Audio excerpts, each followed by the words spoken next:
बीबी जी मैं थोड़े तो पूछना चाहांगी तुसी हरमीत सिंह बेदी जी दे जो ਅਸੀਂ ਉਹਨਾਂ ਨੂੰ ਸਵਾਲ ਪੁੱਛੇ ਸੀ ਉਹਨਾਂ ਦੇ ਜਵਾਬ ਤੁਸੀਂ ਸੁਨੇ ਉਹਨਾਂ ਨੇ ਕਿਹਾ ਕਿ ਜੋ ਖਾਲਸੇ ਦੀ ਜੋ ਇੱਕ ਸਪਿਰਿਟ ਹੁੰਦੀ ਹੈ ਉਹ ਇਸ ਸਟਰਕਚਰ ਵਿੱਚੋਂ ਮਿਸਿੰਗ ਹੈਗੀ ਹੈ ਤੁਸੀਂ ਇਸ ਬਾਰੇ ਕੀ ਕਹਿਣਾ ਚਾਹੋਗੇ मैं जी इस विचार जो प्रगट किया गया है उहदे नाल सहमत नहीं जो विरासते खालसा दा निर्माण किया गया है ये जो भाई बागड़िया साहब जो सरदार हरमीत सिंह बेदी होरा जो विचार प्रगट किए ने मैं उन्हां दी कदर करती हाँ लेकिन ये इस गल का सबूत नहीं कि वो बिल्कुल सच बयान कर रहे हैं इन्हां दा ये विचार है कि पंजाब की विरासत हो सकती है खालसे की विरासत नहीं मैनू प्रोफैसर पूरन सिंह होरां दियां सतरां याद आ रही ने जदों उन्होंने कहा सी पंजाब ना हिंदू ना मुसलमान पंजाब जिउंदा गुरु दे नां ते किरत करो वंड छको ते नाम जपो ये साडे सभ्याचार दा मुख आधार है ते समूह पंजाबियां विच भावें वो खालसा हन या नहीं हन उन्हां दे आपे दे विच ये चीज़ रमी हुई है जिथों तक इमारत दे आर्कीटैक्चर का तलक है मैं इसते एक्सपर्ट नहीं लेकिन असी रूह नूं कैप्चर करना है ते मैनूं लगता है कि सिख धर्म जिथे एक अति आधुनिक धर्म है उथे कल्याणकारी ते क्रांतिकारी धर्म है जो कि हरेक प्राणी दे उत्थान दे लई कार्यशील है मार्गदर्शन करता है और निम्रता सदगुण सच्चे राह ते चलना अन्याय जबर ते जुल्म के खिलाफ जूझना ये सारा कुछ सिखाउंदा है बीबी जी जो तुहाडे शब्दां दे विच शब्दां दे राही जो तुहाडे सेंटीमेंट्स हैगे उन्हां नूं असीं पूरी चंगी तरह नाल समझ सक रहे हां बट सानूं ये दसो कि जदों कोई सिख इस कॉम्पलैक्स उत्ते कॉम्पलैक्स नूं देखेगा कि ओह अपने आप नूं इस कॉम्पलैक्स दे नाल रिलेट कर पाएगा जी लेट मी कंप्लीट फर्स्ट हाँ जी प्लीज किसी व्यक्ति दे व्यक्तित्व की पछाण उसके बाहरले कपड़ियां तो नहीं हुंदी उसकी आत्मा उसकी रूह उसके विचारां तो हुंदी है एक जो इमारत तैयार की गई है खूबसूरत इमारत है मोशे सैदी जी जो कि संसार प्रसिद्ध आर्कीटैक्ट हैं उन्हां दी एक कल्पना है जिसनों के उन्होंने साकार किया है इस दे उत्ते मतभेद हो सकते हैं पर जो उस भवन के अंदर पहले गुरु साहिबान तो लैके जिथों तक दा इतिहास चितरिया गया है वो गुरु नानक पातशाह दे उन्हां भावनावां नूं बहुत सही रूप दे विच उजागर करता है जिथे कि गुरु साहब ने जिथे एक पासे कहा सी पंचम पातशाह ने कि एक पिता एक इसके हम बारक दसम पातशाह दा मानस की जात सब एके पहचान पो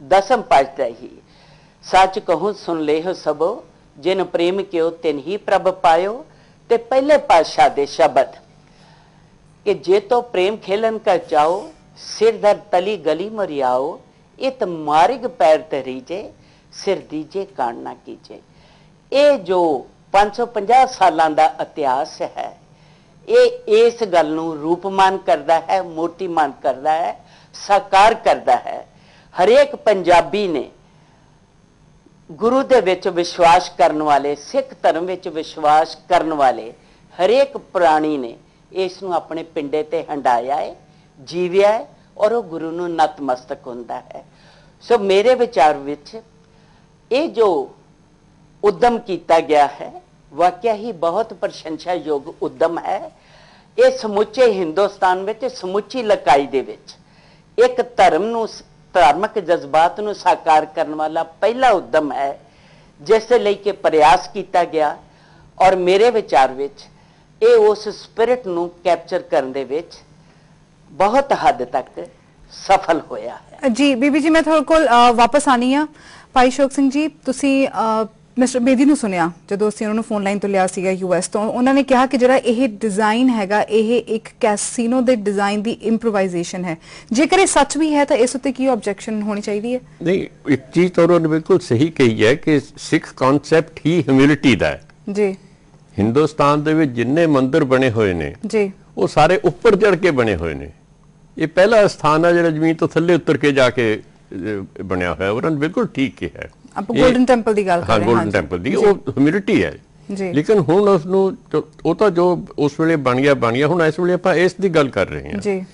ਹੁਣ ਇਹਦੇ ਅੰਦਰ ਜੋ ਪਤਾ ਲੱਗਿਆ, ਮੈਨੂੰ ਅੱਜ ਪਤਾ ਕੀਤਾ, ਉਹ ਇਹ ਹੈ ਕਿ ਇਹਦੇ ਵਿੱਚ ਜਿਹੜੇ ਗਾਏ ਜਾਂਦੇ ਨੇ ਗਾਣੇ, ਜਿਸ ਤਰ੍ਹਾਂ ਉਹਦੇ ਜਿਹੜਾ ਖਾਸ ਮੈਂਸ਼ਨ ਕੀਤਾ ਹੈ ਵੀ ਜਿਸ ਤਰ੍ਹਾਂ ਵਿਦਿਆ ਵੇਲੇ ਵਿਦਾਈ ਦੇ ਗੀਤ ਗਾਏ ਜਾਂਦੇ ਨੇ, ਹੀਰ ਗਾਈ ਜਾਂਦੀ ਹੈ, ਨਾ ਕੋਈ ਢਾਡੀ ਹੈ ਨਾ ਕੋਈ ਵਾਰ ਹੈ। ਔਰ ਇੱਕ ਜਿਹੜੀ ਚੀਜ਼ ਅਗਰ ਉਹ ਸਹੀ ਹੈ, ਮੈਂ ਉਹਨੂੰ ਅਪਮਾਨਜਨਕ ਕਹਾਂਗਾ ਕਿ ਜਿੱਥੇ ਹਰਮੰਦਰ ਸਾਹਿਬ ਔਰ ਪਾਲਕੀ ਦਾ ਸੀਨ ਆਉਂਦਾ ਉਹਦੀ ਬੈਕਗ੍ਰਾਉਂਡ ਦੇ ਵਿੱਚ ਹੀਰ ਗਾਈ ਜਾਂਦੀ ਹੈ, ਜਦੋਂ ਕਿ ਉੱਥੇ ਗੁਰਬਾਣੀ ਹੋਣੀ ਚਾਹੀਦੀ ਸੀ, ਜਾਂ ਜੇ ਗੁਰਬਾਣੀ ਨਹੀਂ ਤਾਂ ਉਸ ਤੋਂ ਉਤਰ ਕੇ ਭਾਈ ਗੁਰਦਾਸ ਦੀ ਸ਼ਬਦ ਹੋਣੇ ਚਾਹੀਦੇ ਸੀ। ਅਗਰ ਇਹ ਖਬਰ ਸਹੀ ਹੈ ਫਿਰ ਇਹ ਗੁਰੂ ਗ੍ਰੰਥ ਸਾਹਿਬ ਦਾ ਅਪਮਾਨ ਹੈ। ਮगर ਜੇ ਆਪਾਂ ਬਿਲਡਿੰਗਸ ਦੀ ਗੱਲ ਕਰੀਏ, ਆਪਾਂ ਬਿਲਡਿੰਗ ਦੀ ਗੱਲ ਕਰੀਏ, ਜੇ ਆਪਾਂ ਆਰਕੀਟੈਕਚਰ ਦੀ ਵੀ ਗੱਲ ਕਰੀਏ ਜੀ, ਜੇ ਆਪਾਂ ਆਰਕੀਟੈਕਚਰ ਦੀ ਵੀ ਗੱਲ ਕਰੀਏ ਤਾਂ ਆਪਾਂ ਇੰਟਰਵੀਨ ਹੇਅਰ। ਹਾਂ ਜੀ ਬੀਬੀ ਜੀ ਪਲੀਜ਼। ਹਾਂਜੀ, ਮੈਂ ਇਸ ਬਾਰੇ ਕਹਾਂਗੀ, ਮੈਂ ਭਾਈ ਸਾਹਿਬ ਭਾਈ ਬਾਗੜੀਆ ਜੀ ਨੂੰ ਬੇਨਤੀ ਕਰਨੀ ਚਾਹਾਂਗੀ ਕਿ before making any comment on this, ਉਹ ਜਾ ਕੇ ਇੱਕ ਵਾਰੀ ਇਸ ਦੇ ਦਰਸ਼ਨ ਕਰਨ। ਇੱਥੇ ਗੁਰੂ ਨਾਨਕ ਦੇਵ ਜੀ ਦੀ ਜੋ ਸਿੱਧ ਗੋਸ਼ਟ ਹੈ ਉਸ ਦਾ ਵੀ ਜ਼ਿਕਰ ਹੈ, ਢਾਡੀ ਸਿੰਘਾਂ ਦਾ ਵੀ ਹੈ। ਬਾਕੀ ਜਿੱਥੇ ਜ਼ਿਕਰ ਕਰ ਰਹੇ ਨੇ ਲੋਕ ਗੀਤਾਂ ਦਾ ਜਾਂ ਹੀਰ ਵਾਰਸ ਦਾ, ਉਹ ਪੰਜਾਬ ਦੇ ਸਮਕਾਲੀ ਜੀਵਨ, ਪੰਜਾਬ ਦੇ ਸੱਭਿਆਚਾਰ ਨੂੰ ਸਾਕਾਰ ਕਰਦੀ ਗੈਲਰੀ ਹੈ।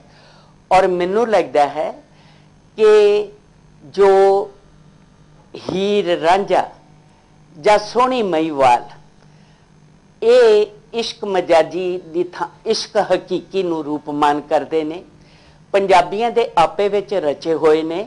ਤੇ ਮੈਂ ਇੱਥੇ ਵੀ ਪ੍ਰੋਫੈਸਰ ਪੂਰਨ ਸਿੰਘ ਨੂੰ ਕੋਟ ਕਰਨਾ ਚਾਹਾਂਗੀ, ਜਦੋਂ ਉਹਨਾਂ ਨੇ ਕਿਹਾ ਸੀ, ਆ ਵੀਰ ਰਾਂਝਿਆ ਆ ਭੈਣੇ ਹੀਰੇ, ਸਾਨੂੰ ਨਾ ਛੋੜ ਜਾਓ ਤੁਸਾਂ ਬਿਨਾ ਅਸੀਂ ਸਖਣੇ। ਸੋ ਇਹ ਸਾਡੇ ਪੰਜਾਬੀ ਜੀਵਨ ਦਾ ਅਨਿਖੜਵਾਂ ਅੰਗ ਹੈ। ਔਰ ਗੁਰੂ ਦੀ ਸਿੱਖਿਆ, ਗੁਰੂ ਸਾਹਿਬ ਨੇ ਇਹਨਾਂ ਸਾਰਿਆਂ ਨੂੰ ਆਪਣੇ ਵੱਖ-ਵੱਖ ਬਿਰਤਾਂਤਾਂ ਦੇ ਵਿੱਚ ਕੋਟ ਕੀਤਾ ਹੈ, ਤਾਂ ਜੋ ਉਹ ਜਿਹੜੇ ਲੌਕਿਕ ਪ੍ਰਸੰਗ ਦੇ ਲੈ ਕੇ ਆਪਣਾ ਲੋਕਾਂ ਤੱਕ ਆਪਣੇ ਵਿਚਾਰ ਨੂੰ ਸਹੀ ਰੂਪ ਦੇ ਵਿੱਚ ਪ੍ਰਗਟ ਕਰ ਸਕਣ। ਤੇ ਆਪਾਂ ਤੇ ਉਸ ਗੁਰੂ ਸਾਹਿਬ ਦੇ ਜੀਵਨ ਦੇ ਬਿਰਤਾਂਤ ਤੋਂ ਉਹ ਵੀ ਕਹਾਣੀਆਂ ਲੈਂਦੇ ਆ ਕਿ ਮੱਕੇ ਮਦੀਨੇ ਗਏ ਤੇ ਕਿਆ ਮੇਰੇ ਜਿੱਧਰ ਮਰਜੀ ਪੈਰ ਕਰ ਦਿਓ, ਜੇ ਬਨਾਰਸ ਗਏ ਤਾਂ ਪਾਣੀ ਦੂਜੇ ਪਾਸੇ ਸੁੱਟਣਾ, ਨਾਟਕਾਈ ਅੰਦਾਜ਼ 'ਚ ਦੂਜੇ ਪਾਸੇ ਸੁੱਟਣਾ ਸ਼ੁਰੂ ਕਰ ਦਿੱਤਾ ਤਾਂ ਜੋ ਲੋਕਾਈ ਨੂੰ ਇਹ ਗੱਲਾਂ ਸਮਝਾ ਸਕਣ। ਸੋ ਲੋਕਾਂ ਦੇ ਜੀਵਨ ਵਿੱਚ ਵਿਚਰਦਿਆਂ ਹੋਇਆਂ, ਲੋਕਾਂ ਦੇ ਜੀਵਨ ਵਿੱਚੋਂ ਉਦਾਹਰਨ ਲੈ ਕੇ, ਲੋਕਾਂ ਨੂੰ ਦ੍ਰਿਸ਼ਟਾਂਤ ਦੇ ਕੇ ਗੱਲ ਸਮਝਾਈ ਜਾਂਦੀ ਹੈ। ਗੁਰੂ ਸਾਹਿਬ ਨੇ ਵੀ, ਮੇਰੀ ਬੁੱਧੀ ਤਾਂ ਬਹੁਤ ਸੀਮਤ ਹੈ, ਪਰ ਮੈਨੂੰ ਲੱਗਦਾ ਹੈ ਕਿ ਗੁਰੂ ਸਾਹਿਬ ਨੇ ਲੋਕਾਂ ਤੱਕ ਪਹੁੰਚ ਕਰਨ ਲਈ ਉਹਨਾਂ ਦੀ ਪੱਧਰ ਤੇ ਆ ਕੇ ਆਪਣੇ ਆਸ਼ੇ ਨੂੰ ਸਪਸ਼ਟ ਕਰਨ ਦੇ ਲਈ ਬਿਰਤਾਂਤ ਵਰਤੇ। ਔਰ ਫਿਰ ਉੱਚ ਉਸ ਵਿਚਾਰ ਦਾ ਜੋ ਰੂਹਾਨੀਅਤ ਦੇ ਨਾਲ ਤਲਕ ਰੱਖਦਾ ਸੀ, ਵਿਚਾਰ ਦੀ ਉਚਾਈ ਦੇ ਨਾਲ ਤਲਕ ਰੱਖਦਾ ਸੀ, ਜੋ ਕਲਿਆਣਕਾਰੀ ਸੀ, ਕ੍ਰਾਂਤੀਕਾਰੀ ਸੀ, ਜੋ ਜ਼ਬਰ ਤੇ ਅਨਿਆਂ ਦੇ ਖਿਲਾਫ ਜੂਝਣ ਵਾਲਾ ਸੀ, ਜੋ ਯੋਧਿਆਂ ਦੀ ਸਿਰਜਣਾ ਕਰਦਾ ਸੀ, ਉਹਨਾਂ ਵਿਚਾਰਾਂ ਨੂੰ ਆਪ ਜੀ ਨੇ ਪ੍ਰਸੰਗਕ ਬਣਾ ਕੇ ਪੇਸ਼ ਕੀਤਾ ਤੇ ਪੰਜਾਬੀਆਂ ਦੀ ਕਾਇਆ ਕਲਪ ਕੀਤੀ ਔਰ ਖਾਲਸੇ ਦੀ ਰਚਨਾ ਕੀਤੀ, ਸੰਤ ਸਿਪਾਹੀਆਂ ਦੀ ਸਿਰਜਣਾ ਕੀਤੀ। ਤੇ ਜੇ ਪ੍ਰਭੂ ਨੂੰ ਉਨਮੁਖ ਹੋ ਕੇ ਕੋਈ ਸਟਰਕਚਰ ਉੱਪਰ ਨੂੰ ਹੈ ਤੇ ਮੈਨੂੰ ਲੱਗਦਾ ਜੇ ਉਹ ਗੁੰਬਦ ਨਹੀਂ ਹੈ ਤੇ ਕੋਈ ਐਡੀ ਇਤਰਾਜ਼ਯੋਗ ਵਾਲੀ ਗੱਲ ਨਹੀਂ, ਕਿਉਂਕਿ ਹਰ ਕਲਾਕਾਰ ਦਾ, ਹਰ ਇਮਾਰਤ ਸਾਜ਼ ਦਾ ਆਪਣੀ ਕਲਪਨਾ ਹੁੰਦੀ ਹੈ। ਤੇ ਜੇ ਉਹਨਾਂ ਨੇ ਇਦਾਂ ਚਿਤਵਿਆ ਕਿ ਉਹ ਗੁੰਬਦਾਂ ਦੇ ਰੂਪ ਵਿੱਚ ਨਹੀਂ ਆਇਆ ਤੇ ਮੈਨੂੰ ਤੇ ਬਾਕੀ ਨਿਮਰਤਾ ਤਾਂ ਸਿੱਖ ਧਰਮ ਦੀ, ਖਾਲਸੇ ਦੀ ਬੁਨਿਆਦੀ ਵਡਿਆਈ ਹੈ ਔਰ ਇਸੇ ਤੋਂ ਹੀ ਉਹ ਆਪਣਾ ਜੀਵਨ ਦਾ ਸਫ਼ਰ ਜੋ ਹੈ ਉਹ ਆਰੰਭ ਕਰਦਾ ਹੈ। ਹਾਂਜੀ ਬੀਬੀ ਤੁਸੀਂ ਜੋ ਕਹਿ ਰਹੇ ਹੋ ਉਹ ਅਸੀਂ ਇੱਥੇ ਪੁਆਇੰਟ ਸੁਣਿਆ ਹੈਗਾ। ਮੈਂ ਭਾਈ ਅਸ਼ੋਕ ਸਿੰਘ ਜੀ ਕੋਲੋਂ ਜਾਨਣਾ ਚਾਹਾਂਗੀ, ਤੁਸੀਂ ਜੋ ਬੀਬੀ ਜੀ ਨੇ ਕਿਹਾ ਉਹ ਤੇ ਰਿਐਕਟ ਕਰਨਾ ਚਾਹਾਂਗੇ। ਜੋ ਬੀਬੀ ਜੀ ਨੇ ਕਿਹਾ ਹੈ ਉਹ ਪੰਜਾਬ ਤੇ ਔਰ ਸਿੱਖੀ ਬੈਕਗ੍ਰਾਉਂਡ ਵਾਸਤੇ ਬਿਲਕੁਲ ਸਹੀ ਹੈ। ਉਹਦੇ ਨਾਲ ਇਹ ਸਾਫ਼ ਦਰਸਾਉਂਦਾ ਹੈ ਵੀ ਇਹ ਵਿਰਾਸਤ ਦਾ ਜੋ ਹੈ ਇਹ ਪੰਜਾਬ ਦਾ ਵਿਰਾਸਤ ਹੈ, ਖਾਲਸੇ ਦਾ ਵਿਰਾਸਤ। ਜਿਸ ਤਰ੍ਹਾਂ ਉਹਨਾਂ ਨੇ ਕਿਹਾ ਹੈ ਕਿ ਇਹ ਆਰਕੀਟੈਕਟ ਦੀ ਸੰਕਲਪ ਹੈ।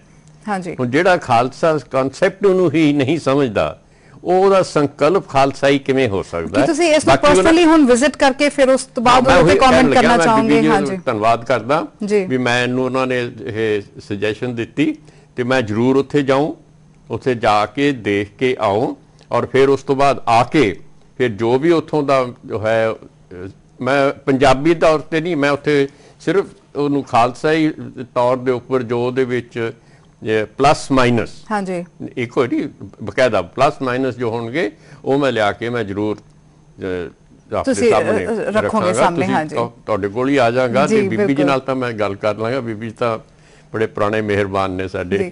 ਬਾਗਾ ਜੀ ਤੁਹਾਡੇ ਤੋਂ ਪੁੱਛਣਾ ਚਾਹਾਂਗੀ, ਇੱਕ ਜਿਹੜੀ ਉਹਨਾਂ ਨੇ ਮਿਸਟਰ ਬੇਦੀ ਨੇ ਜੋ ਫੋਨ ਲਾਈਨ ਉੱਤੇ ਸਾਡੇ ਨਾਲ ਡਿਸਕਸ ਕੀਤਾ ਸੀਗਾ ਕਿ ਜਿਹੜਾ ਇਹ ਡਿਜ਼ਾਈਨ ਹੈਗਾ ਇਹ ਇੱਕ ਕੈਸੀਨੋ ਦੇ ਡਿਜ਼ਾਈਨ ਦੀ ਇੰਪਰੋਵਾਈਜ਼ੇਸ਼ਨ ਹੈਗੀ ਹੈ, ਬਟ ਇਹਦੇ ਉੱਤੇ ਤੁਹਾਨੂੰ ਲੱਗਦਾ ਕਿ ਆਬਜੈਕਸ਼ਨ ਹੋਣੀ ਚਾਹੀਦੀ?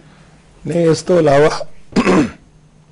ਤੋਂ ਇਲਾਵਾ ਇਹਨਾਂ ਨੇ ਮੋਰਸ਼ਿਦ ਸਾਹਿਬ ਜੀ ਨੇ ਇੱਕ ਸਾਇੰਸ ਸੈਂਟਰ ਬਣਾਇਆ ਚਾਈਨਾ ਦੇ ਵਿੱਚ, ਜਿਹੜਾ ਕਿ ਸ਼ਾਇਦ ਹਾਲੇ ਬਣਿਆ ਨਹੀਂ ਲੇਕਿਨ ਉਹਦੇ ਨਕਸ਼ੇ ਵਗੈਰਾ ਸਾਰੇ ਬਣ ਗਏ ਆ। ਹਾਂਜੀ, ਤੇ ਇੱਕ ਕ੍ਰਿਮੀਨਲ ਕੋਡ ਦਾ ਡਿਜ਼ਾਈਨ ਕੀਤਾ ਗਿਆ ਹੇਗ ਦੇ ਵਿੱਚ ਇਨ ਨੀਦਰਲੈਂਡਸ। ਜੇ ਤੁਸੀਂ ਉਹਦੀਆਂ ਫੋਟੋਗ੍ਰਾਫਸ ਦੇਖੋ, ਉਹਦਾ ਡਿਜ਼ਾਈਨ ਦੇਖੋ, ਉਹ ਕਾਫੀ ਹੱਦ ਤੱਕ ਇਸ ਪ੍ਰੋਜੈਕਟ ਦੇ ਨਾਲ ਮਿਲਦਾ ਜੁਲਦਾ ਹੈ ਜੀ।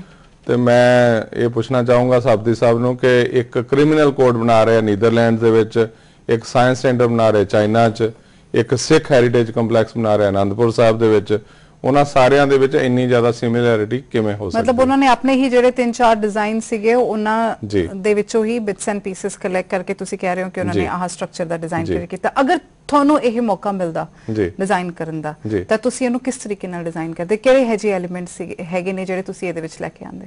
ਦੇਖੋ, ਸਿੱਖ ਆਰਕੀਟੈਕਚਰ ਦੇ ਵਿੱਚ ਜਿਹੜੀ ਸਭ ਤੋਂ ਵੱਡਾ ਪੁਆਇੰਟ ਹੈ ਹੰਬਲਨੈਸ ਦਾ। ਜਿਵੇਂ ਮੈਂ ਪਹਿਲੇ ਵੀ ਅਰਜ਼ ਕੀਤੀ ਹੈ ਕਿ ਜੇ ਤੁਸੀਂ ਬਾਕੀ ਸਾਰੀ ਦੁਨੀਆ ਦੇ ਡੋਮ ਸਟੱਡੀ ਕਰੋ, ਜਿਹੜਾ 골ਡਨ ਟੈਂਪਲ ਦਾ ਡੋਮ ਹੈ ਉਹ ਉੱਪਰੋਂ ਐਵੇਂ ਲੱਗਦਾ ਜਿਵੇਂ ਥੋੜਾ ਜਿਹਾ ਦਬਿਆ ਹੋਇਆ ਨਾ। ਹਾਂਜੀ, ਤੇ ਉਹਦੀ ਸਪੈਸ਼ਲਿਟੀ ਇਹ ਹੈ ਕਿ ਇਟ ਇੰਡੀਕੇਟਸ ਕਿ ਹਿਊਮਿਲਿਟੀ ਜੀ। ਠੀਕ ਹੈ ਜੀ। ਤੇ ਜਿਵੇਂ ਬੇਦੀ ਸਾਹਿਬ ਨੇ ਦੱਸਿਆ ਕਿ 골ਡਨ ਟੈਂਪਲ ਦੀ ਜਿਹੜੀ ਸਾਰਾ ਕੰਪਲੈਕਸ ਆ ਉਹ ਥੋੜਾ ਥੱਲੇ ਉਤਰ ਕੇ ਜਾਂਦੇ ਆ ਆਪਾਂ, ਉਹ ਵੀ ਹਿਊਮਿਲਿਟੀ ਨੂੰ ਦਰਸਾਉਂਦਾ ਹੈ ਜੀ। ਫਿਰ ਆਰਚਿਸ ਆ, ਸਕਾਈਲਾਈਨ ਆ। ਮਗਰ ਆਪਾਂ ਇਹਨੂੰ 골ਡਨ ਟੈਂਪਲ ਨਾਲ ਕੰਪੇਅਰ ਕਿਉਂ ਕਰ ਰਹੇ ਹਾਂ? ਇਹ ਇੱਕ ਮਿਊਜ਼ੀਅਮ ਹੈ ਤੇ ਉਹ ਦੇਖਿਆ ਜਾਵੇ ਤਾਂ ਸਿੱਖਾਂ ਦਾ ਇੱਕ ਬਹੁਤ ਪਵਿੱਤਰ ਸਥਾਨ ਹੈ। ਨਹੀਂ, 골ਡਨ ਟੈਂਪਲ ਨਾਲ ਕੰਪੇਅਰ ਨਹੀਂ ਕਰ ਰਹੇ, ਲੇਕਿਨ ਸਿੱਖ ਆਰਕੀਟੈਕਚਰ ਦੇ ਸੇਲੀਐਂਟ ਫੀਚਰ ਦੱਸ ਰਹੇ ਆ ਕਿ ਹਿਊਮਿਲਿਟੀ ਇਜ਼ ਨੰਬਰ 1। ਠੀਕ ਹੈ ਜੀ। ਬਾਕੀ ਜਿਹੜੀ ਉੱਥੋਂ ਦੀ ਸਰਾਊਂਡਿੰਗਸ ਆ, ਨਾ ਤਾਂ ਇਹ ਉੱਥੋਂ ਦੇ ਗੁਰਦੁਆਰਾ ਸਾਹਿਬ ਨਾਲ ਮੈਚ ਕਰਦਾ, ਨਾ ਉੱਥੋਂ ਦੇ ਫੋਰਟਸ ਨਾਲ ਮੈਚ ਕਰਦਾ, ਨਾ ਲੋਕਲ ਮਟੀਰੀਅਲਸ ਯੂਜ਼ ਕੀਤੇ ਗਏ। ਹੁਣ ਤੁਸੀਂ ਦੇਖੋ ਜਿਹੜੀ ਇਹਦੀ ਛੱਤ ਹੈ ਉਹ ਸਟੇਨਲੈਸ ਸਟੀਲ ਦੀ ਬਣੀ ਹੋਈ ਆ ਜੀ। ਸਾਡਾ ਜਿਹੜਾ ਮੌਸਮ ਹੈ ਇੱਥੇ ਉਹ ਟ੍ਰੋਪੀਕਲ ਕਲਾਈਮੇਟ ਇਹਨੂੰ ਕਹਿੰਦੇ ਆ, ਜਿਹਨੂੰ ਗਰਮ 46-47 ਡਿਗਰੀ ਟੈਂਪਰੇਚਰ ਹੋ ਜਾਂਦਾ ਗਰਮੀਆਂ 'ਚ। ਮੈਨੂੰ ਸਮਝ ਨਹੀਂ ਆਉਂਦੀ ਕਿ ਉਹ ਸਟੇਨਲੈਸ ਸਟੀਲ ਦੀ ਜਿਹੜੀ ਛੱਤ ਆ ਉਹ ਕਿੰਨਾ ਕੁ ਏਸੀ ਦਾ ਲੋਡ ਵਧਾਏਗੀ। ਅਸੀਂ એનર્ਜੀ ਐਫੀਸ਼ੀਐਂਟ ਆਰਕੀਟੈਕਚਰ ਦੀਆਂ ਗੱਲਾਂ ਕਰਦੇ ਆ, ਕਲਾਈਮੇਟ ਰਿਸਪੌਂਸਿਵ ਆਰਕੀਟੈਕਚਰ ਦੀਆਂ ਗੱਲਾਂ ਕਰਦੇ ਆ, ਲੇਕਿਨ ਸਟੇਨਲੈਸ ਸਟੀਲ ਦੀ ਛੱਤ ਪਾਉਣ ਦਾ ਕੋਈ ਤੁਕ ਸਮਝ ਨਹੀਂ ਆਇਆ ਮੈਨੂੰ। ਤੁਸੀਂ ਹੁਣ ਇੱਥੇ ਮਾਫੀ ਦਿਓ, ਮੇਰੇ ਕੋਲ ਸਮਾਂ ਬਿਲਕੁਲ ਖਤਮ ਹੋ ਗਿਆ। ਤੁਸੀਂ ਸਾਡੇ ਸਟੂਡੀਓ ਵਿੱਚ ਆਏ ਉਹਦੇ ਲਈ ਬਹੁਤ ਬਹੁਤ ਧੰਨਵਾਦ। It's time to take a short break here. Do stay with us.